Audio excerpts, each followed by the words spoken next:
Мен сіздерге бадырыңдарымды көрсөтөйүн деп дагы видео тартып атам. Мынау эки бадырыңды бир күндө бирдей убакта эккенмин да. Мунун айырмасын көрсөтөйүн. Бир идишке көп бадырың эккенге караганда өз-өзүнчө эккен жакшы экен. Өз-өзүнчө болгондо ошондо мындай кенен кесир болуп жакшы чоңоет окшойт. Мына тамырларын караңыздар, уже сонун болуп чыгып атат да. Анан биринчи листтери толук чыгып бүт элек да, уже экинчилери чыгып келет. А мынада болсо бир аз артта болуп атат да.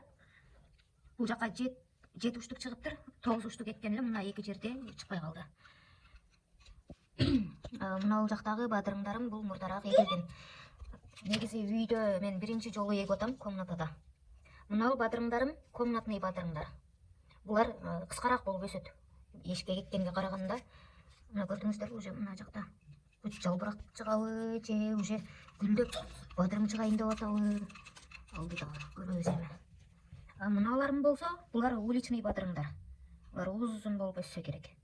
Өтө узартпай, ичкенка кылып кыркып турамын. Жолун табабыз узарса, жип тартып кылып. Кидиресе. Мынада кетирген каталарды мынада кылбадым. Бул өз убагында жакшы өсүп атат. Мынада билбеген нерселерим болду да, биринчи жолу болгон үчүн. Мынаны 14 декабрда эккенмин, бүгүн 21, ровно 7 күн болду да. 7 күндө ушунча өстү. Помидорлорум булк этпей турат. Чоңойбой эле. Бадырың эккен жакшы экен өзү. Тез чоңоюп, тез мөмө берет экен. 45 күндө пышат экен да булар.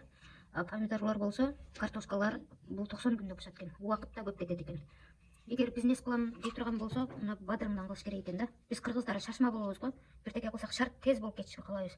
Мен да өтө шашмамын. Бирдеке кылсам тез болушун каалайм. Ошо мына бадырың жакшы экен. 45 күндө уже пышып мөмө берип калат экен да. Помидор, картошкалар болсо узак күтөт кесин. Алар 90 күндө пышат экен. Ошо. Булар пышканда дагы көрсөтөмүн.